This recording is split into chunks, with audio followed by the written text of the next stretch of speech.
So far we discussed some rather diverse aspects of the position and momentum operators and their eigenstates, but they are actually all very closely related.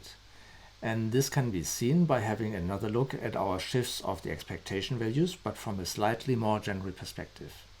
And for this we are first going back to our shift in momentum because it had a particularly intriguing form. So there we started out with a wave function psi of x and multiplied it by a plane wave, which we could just as much put to the front. And we said that this corresponds to a shift of momentum by an amount p0.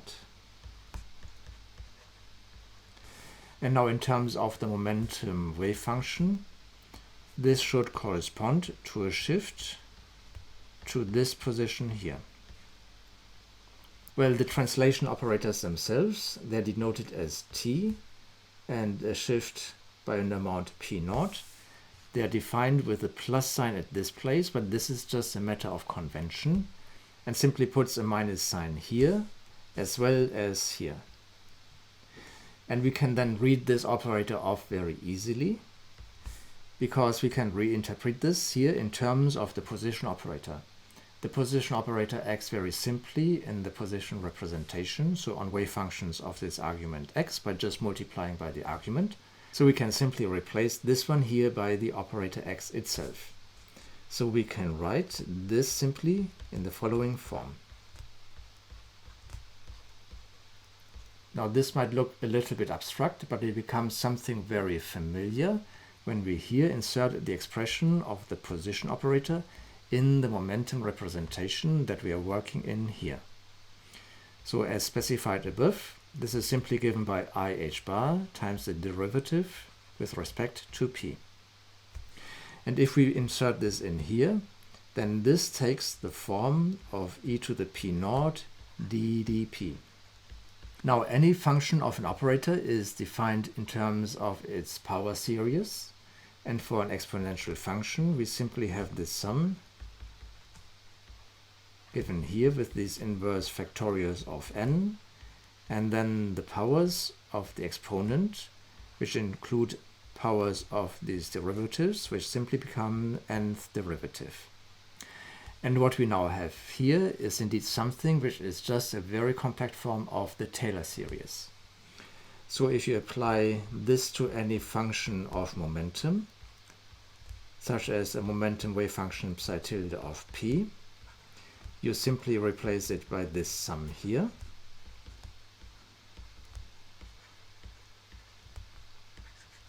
With these derivatives. But just by the definition of the Taylor series, this simply gives us this momentum wave function evaluated at p plus p0. And then we see that this is indeed what we want. And so this is also completely consistent. And if you look at the relation between the mathematical features that we have encountered, fascinating indeed. And on top of this, it is extremely useful because, for instance, we can then also write down a translation operator in position.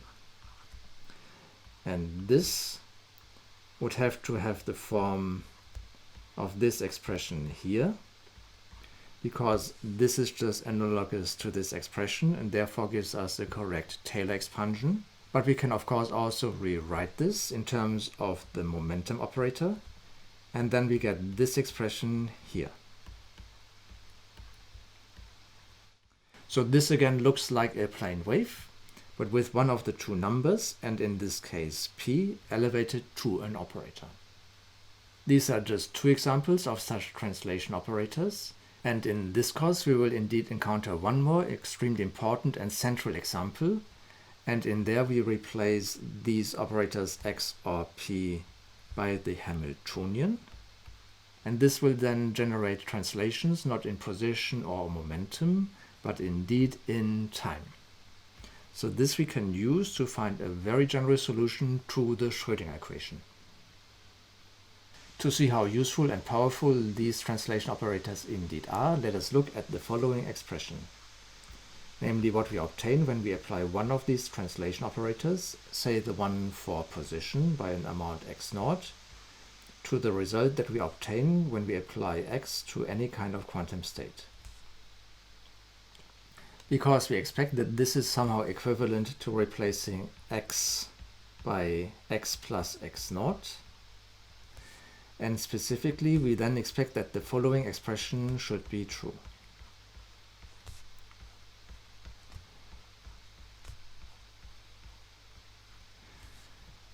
And this should hold for any quantum state, and therefore we obtain an identity between these operators here. So we expect that the following identity holds true on the level of these operators themselves.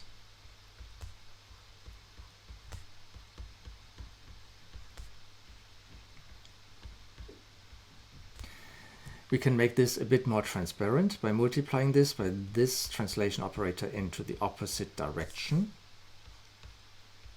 So this translation operator here. Because these two then cancel, this just becomes the identity as we shift in one direction and immediately back into the other direction. So this cannot have any effect on anything which we do. So this is a relation directly formulated in terms of operators, and therefore we should be able to verify it by purely algebraic means. And this is indeed possible by using the following general result. Whenever you have an expression such as this, you can evaluate this by expanding the exponentials in terms of power series.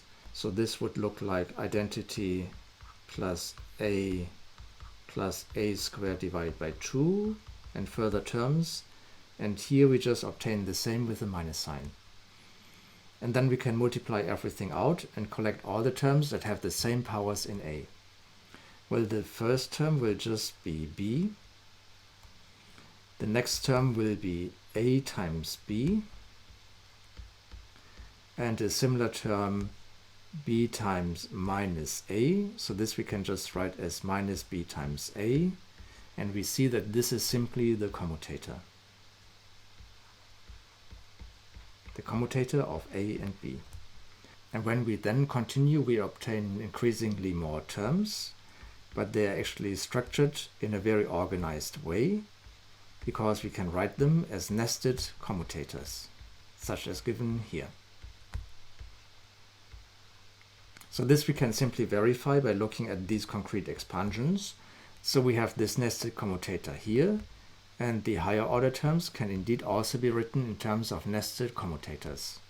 In order to write down a very compact result, we are going to define the nth plus first nested commutator, denoted by this superscript here, as the commutator between a and the nth nested commutator.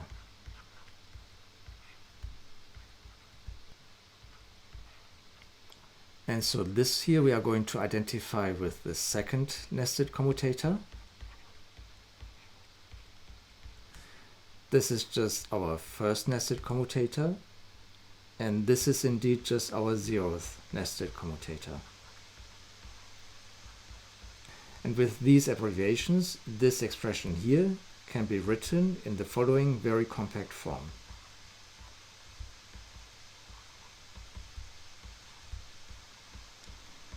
Namely just in terms of these nested commutators. So this is a very general identity, and certainly also quite abstract, but it becomes very concrete when we apply it to this expression here.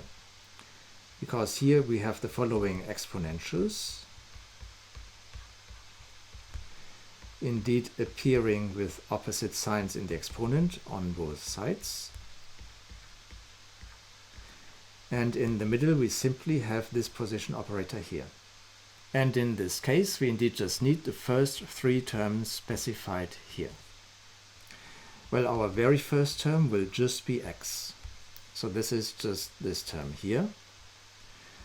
Our next term is a commutator of what we have here in the exponent and what we have here. Well, there are some constants which we can pull to the front.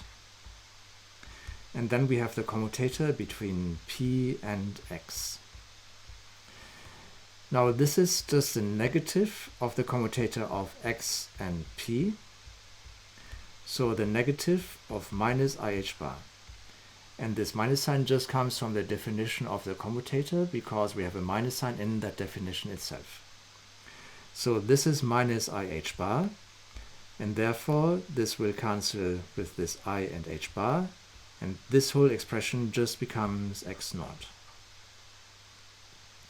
And in the next term we have to take the commutator of this result, again with P. But this is just a number which commutes with everything, so we'll just obtain 0 here. And when we then continue with the other nested commutators, we will not get any further contributions at all. So all remains are these two terms. Well, this 0 simply confirms that we don't get any further terms, also in higher orders. And so we simply recovered this result here. So the translation operators pull a lot of different aspects of position and momentum together. And so we can do this on the level of operators, but we can also do it on the level of wave functions or quantum states. And this we can do when we ask the question for which wave function specifically we obtain the smallest uncertainties. And these are known as minimal uncertainty wave packets.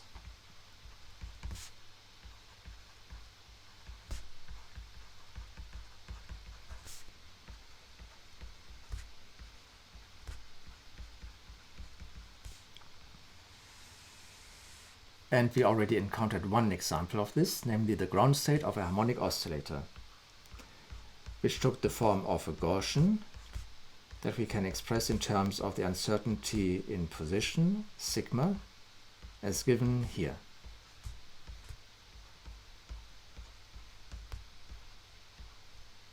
And now we can generalize this to write down the most general form of such a minimal uncertainty wave packet. I'm going to denote this as psi with two indices x naught and p naught. And this will have the same normalization constant as above. And then some exponential in which position is shifted by an amount x naught. And then we have a plane wave component as given here.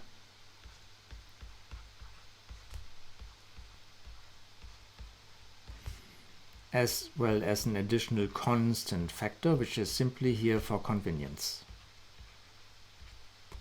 So this is what we call a minimal uncertainty wave packet, and it is parameterized by these numbers x naught and p naught, whose meaning becomes immediately clear when we look at the expectation values, because with our general rules we can write these down directly. We start with the expectation value of position, for which we need the probability density in position. So this is the absolute value squared of this wave packet here.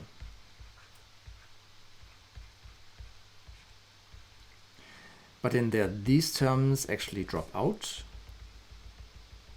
because any complex number of the form e to the I phi with a real phi has just absolute value 1. And what remains simply looks like what we obtain from this wave packet here, but shifted by x naught. And so we conclude that this expectation value is simply x naught. Now this shift also does not change how the wave function is spread out in space, from which we conclude that the square of the uncertainty is just sigma squared. But this is of course also this combination of expectation values here. And therefore we find that the expectation value of x squared is given by sigma squared plus x naught squared. Let us continue with momentum. And for the expectation value of momentum itself, well, this vanishes in the ground state of the harmonic oscillator.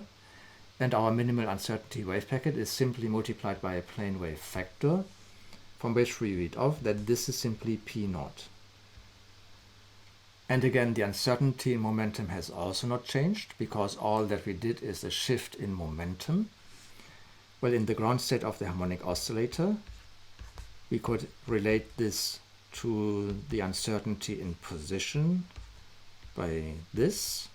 And this indeed means that delta x delta p gives you h bar divided by 2. And now we just conclude from this that in the uncertainty wave packet we have this very same expression plus p naught squared. So x naught and p naught really fix all the important properties of these minimal uncertainty wave packets, which on top of this always fulfill this expression here.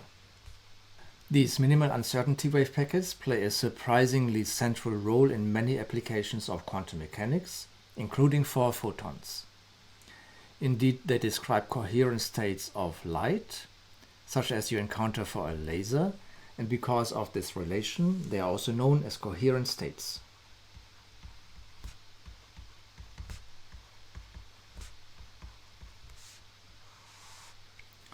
They even form the backdrop of a Nobel Prize, the Nobel Prize awarded to Roy Glauber.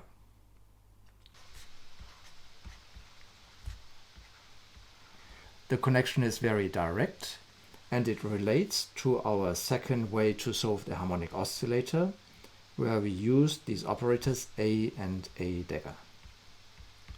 And as I mentioned there, in the context of photons, this operator A here annihilates a photon, and the operator A dagger creates a photon. And our ground state is simply the state where we don't have any photons. So if we attempt to remove a photon from there, then we are not left with a physical state. And our ground state is of course our simplest example of a minimal uncertainty wave packet, where the wave function is just a Gaussian. Now we have seen that there are more general versions of these minimal uncertainty wave packets, but they can actually be defined very simply in terms of this annihilation operator here. Namely, these turn out to be eigenstates of this annihilation operator, but with a finite eigenvalue, alpha, and these eigenvalues are now indeed complex numbers, where the real part relates to the expectation value of position, and the imaginary part relates to the expectation value of momentum, which I've written in a way that emphasizes the symmetry of these observables, with sigma p simply being the uncertainty in momentum, so given by h bar divided by 2 sigma. So this definition here defines what we call coherent states. So we call alpha coherent states. And we do this even in very general contexts that are not related to photons, because these indeed appear in many applications of quantum mechanics. And the only thing that we really need are operators that fulfill this commutation relation here. So again, we just need the algebraic properties of these operators, and so can apply this in any application where such operators appear. But we have already seen how we can obtain the most general wave packets and therefore coherent states by a simple translation from the simplest one, which is our ground state. And this can now be expressed in a very compact form. We now need a translation both in position and momentum, but this can indeed be all combined into one translation operator. And this is just a combination of these creation and annihilation operators. So this can also be derived, for instance, by purely algebraic means, using relations such as this one given here. But the steps that we have carried out to this point are completely equivalent, so they consist a complete proof of this expression here, where this here is simply a combination of the translation operators that we have introduced above. And the upshot of all of this is the following fact. We can expand this exponential in terms of the power series, and then we can utilize that the nth excited state, which is now the state of nth photon, is obtained by operating on the ground state, n times with this creation operator, and then dividing by the square root of n factorial for normalization. And this means that we can now express these coherent states, which are coherent states of light, for instance, in terms of states with a fixed number of photons. And by combining all the expressions, we find the following very compact form. So a sum over states with a fixed number of photons with these factors here.